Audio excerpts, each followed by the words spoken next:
ጤና ይስጥልን ውድ የተከበራችሁ ቤተሰብ ምሳሌ ቀጣይ ክፍል ምሳሌ የሚያጓጓ ላይ ነበር ባለፈው ላይ ያቆምነው። እንግዲህ መሀሌት ስልኳን ቻርጅ ለማድረግ ፈልጋ እንግዲህ ታማለች። ብሩክ በጣም ጉዳት ስላደረሰባት መሀሌት እንግዲህ በፊትም መጠጥ ጠጥታ ራሷን ስታ ነበር። በዛ ላይ እንግዲህ በዛ በድክመቱ በደከመ ሰውነቷ በዛ ለጎኗ እንግዲህ ብሩክ እውነት ብሩክ ከልቡ ተናዶባት ስለነበረ መሀሌትን እንግዲህ እንዳትሞት እንዳትኖር አድርጎ ነበር እንትን ያላት ማለት ነው። ስለዚህ ያው እነ መድብል መልካም ሰው ነው፣ ፈጣሪ ይስጠው። ሐኪም ቤት ወስዷት እንድትታከም አድርጓት መጨረሻዋን ደግሞ ምናልባት የመጸጸቻ ጊዜ ፈጣሪም ይቅር ካላት ወደ ራሷን እንድትመለስ በብዙ መንገድ እየረዳት ይገኛል። ግን ማለት ምናልባት በአሁኑ ላይ ወደ ራሷ ተመልሳ ተጸጽታ ንስሐ ገብታ ከሰራችውና ከበደለቻቸው ሰዎችም አሁንም ዳግመኛ ክፉ ሳታስብ እጇን ሰብስባ የምትቀመጥበት ምክንያት ይሆናታል ብዬ አስባለሁ በእውነት። እናም ታዲያ ተኝታለች። ያው ብሩክ ቤት ውስጥ ብዙ ቢመጡ ብሩክ ደግሞ መሀሌትን በአይኔ እንኳን አይደለም እበቀላታለሁ ብሎ ዳግመኛ እንግዲህ በተአምር ነው መድብልና ታሬ ያስመለጧት ማለት ነው በቀደም ዕለት። ስለዚህ አሁንም ደግሞ ብሩክ ዳግመኛ እንዳገኛትና ዳግመኛ እንዳይጎዳት ሁለቱም ተባብሮ ወደ ራሷ ቤት ወስዷታል። እናም ታዲያ ማንም ሰው የላትም ውሃ የሚሰጣት ምግብ የሚሰጣት የሚያገላብጣት። እውነት በጣም አሳዘነችኝ። ማንም ሰው የለም ከጎኗ። ያቺ እፍራታ አክስቷ እንኳን የለችም ከጎኗ ዛሬ ብቻዋን ናት። ሌላ ጊዜ ሳትፈሪ ሳትኮሪ ወደ የምትፈልጊበት ሂጂ የሚለዋት ሰዎች ዛሬ ከጎኗ የለውም። በብር ብቻ ነበረ ሲያታልሏት የነበረ። ገንዘብ ትወስጃለሽ፣ ቀጥይ፣ ስሪ፣ አጥፊ የሚለዋት ሰዎች ዛሬ እየጠየቋት አይደለም። ታሬ ግን ምክር እየሰጣት ነው። እባክሽን አሁንም ተማሪ፣ ፈጣሪ ብዙ ጊዜ አስተምሮሻል፣ ብዙ ጊዜ እንድትማርበት ምህረት ሰጥቶሻል። ስለዚህ ወደ ራስሽ ተመልሰሽ ከክፋት ርቀሽ ከዚህ ሰውዬም ርቀሽ ተንኮለኝ ሳሰሪ ወደ ራስሽ ተመልሰሽ ኑሪ እያላት ነው።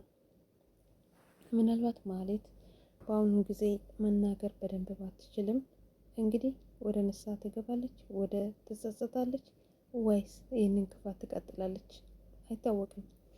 እናም ታዲያ ስልኳን ቻርጅ ሞልታ እንትን ለማለት ቻርጅ በአንድ እጇ ለመሰካት ስትፈልግ እንግዲህ ሶኬቱ ተቀጣጥሎባታል፣ እሳት ፈጥረዋል። ለስላሳ ነገር አጠገቡ ቆሞ ነበር። እሱንም ለመጠጣት ራሱን ከፍተ ነበረ፣ ግን ደግሞ ክፍት ስለነበረ ሲወርቅ እሱም እንግዲህ ከእሳቱ ጋር አስባችሁታል፣ ማብራታ ላይ ውሃ ሲጨመር ማለት ነው። እናም አጠፋለሁ ብላ የሆነ ሻርብ ነገር ላይ እሳቱ ላይ ስትወረውር እሱም ተቀጣጥሎ እዛው ተቀጣጥሏል። ግን ደግሞ እውነትም ፈጣሪ ስጠብቃትና ትምህርት ስሰጣት መጋረጃ አለ፣ ፍራሽ አለ። እሷ የተኘችበት ራሱ አጠገብ ነው። ሶኬት ራሱ አልተነቀለም። የእሳት ፈጣሪ መድኃኒዓለም አጠፋላት እንጂ ቢቀጣጠል ፍራሹ ቢያዝ እንዲሁም መጋረጆቹ ቢቀጣጠሉ መሀሌት መሞቻዋ ነበር። ግን ፈጣሪ ደረሰላትና እንደምንም ተፏቃ በልቧ እንደ እባብ ተስባ ሶኬቱን ነቅላለች። እሳቱም ቀስ እያለ ጠፍቶላታል ማለት ነው። እናም ታሬ ከቆይታ በኋላ እሳቱም ከጠፋ በኋላ ምግብ ይዞላት ቤት ስመጣ ይሁንና ቤቱ ጭስ በጭስ ነው፣ ተቀጣጥሏል። ግን ደግሞ ምክር ሰጥቷታል። አስበሽዋል?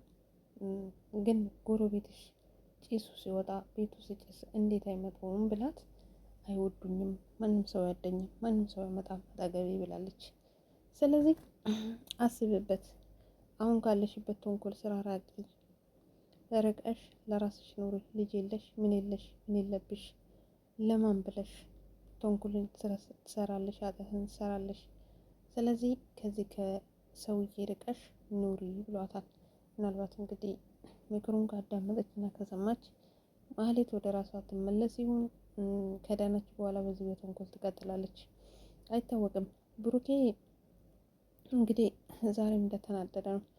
ግን መድብል ታከሚ፣ ሐኪም ቤት እንዳለን ሰውንም አትጉዳ፣ ራስን ኑር፣ ሰርግም ደግሰ ቅድስና ግባት እያለ ይገኛል።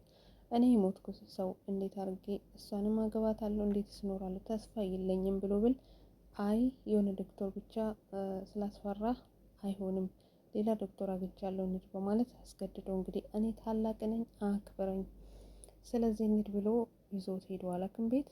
እናም ታዲያ ጥሩ ዜና የምስራች አለ ተብሏል። እና ብሩክ ቅድስቴን ንገረኝ ብላ ብትጠይቀውም አይ ቁም ሳይሆን አልነግርሽም ጠብቂኝ ብሏታል።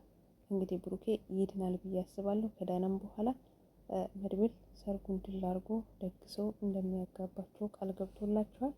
ምሳሌም ደግሞ እንግዲህ እየጠበቀች ነው አባትና እናቷ ተጋብተው ከዛን ለመጨፈር ጊዜ ለመሆን አበባ ለመበተን እሷም ዝግጇ አደርጋለች ማለት ነው። አለም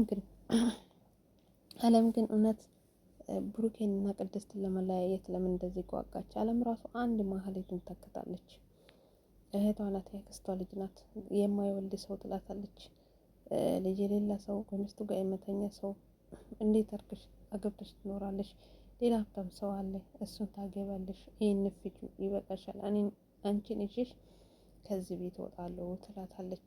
ስለዚህ አለምዬ ራሱ የፍቅር መቀስ ወይም ደግሞ የትዳር መቀስ በሉ የትዳር መቀስ እየሆነች ነው። መድብል ግን የያዛት ቀን እኔን አያደርገኝ ነቅሎ እንደሚያወጣት ማለት ነው። እሷ ግን መድብልን ለመጠጋት ወይንም ደግሞ እንግዲህ መድብልን ፈልጋለች ይመስለኛል። መድብል ግን አራዳ ነው። በአንድ አይኑ ተኝቶ በአንድ አይኑ እያየ ነው የሚያድረው። እና አለም እያስቸገረች ነው፣ ልክ እንደ መሀሌት ማለት ነው። እሷን ትንሽ ልክ ቢያስገባት እና እንድትታረም ቢያደርጓት። ምክንያቱም ብሩክም ማህሌትን እንዲመታትና እንደዚህ እንዲያደርጋት ምክንያት የሆነችው አለም ናት። ለምን የማህሌት ቤት እንደሆነ እንግዲህ ከታሪ በምክንያት ጠይቃ ለብሩኬ ነግራ፣ ብሩኬ ደግሞ አድራሻው ሲያገኝ ቀጥ ብሎ ሄዶ ማህሌትን ያገኛት በዚህ ምክንያት ነው። ስለዚህ አለም ኃይል ትባል ይገባል ማለት ነው። እናም ታዲያ በስተመጨረሻ እንግዲህ ማህሌት እዛው ቤት ውስጥ በተኛችበት ማንም የላትም።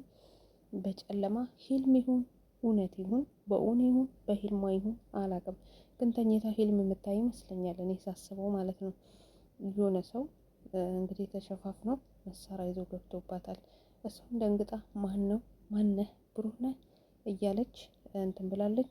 ግን ደግሞ ሽጉጥ አውጥቶባታል እና ብሩኬ እባክህን አትግደለኝ ምናምን እያለች እንግዲህ ማህሌት ትፈጣለች። በህልም ተኝታ መሆን አለበት ማህሌት እንግዲህ ስትነቃ ወይም ደግሞ ማብራት ስበራ ህልም መሆን አለበት ብዬ አስባለሁ። ምክንያቱም ማን ነው እሷን ብሩኬ እንደሆነ ተስፋ አግኝተዋል። ካሁን በኋላ ጉዳት ያደርሳበታል ብዬ አላስብም። ስለዚህ ማን ነው ማህሌትን ሊያስፈራራት የመጣ ነው ወይስ ህልም ነው? ቀጣይ እንግዲህ አብረን እናያለን። ህልም ነው ወይስ በእውነቷ ነው? መልካም ቆይታ ውድ ቤተሰብ።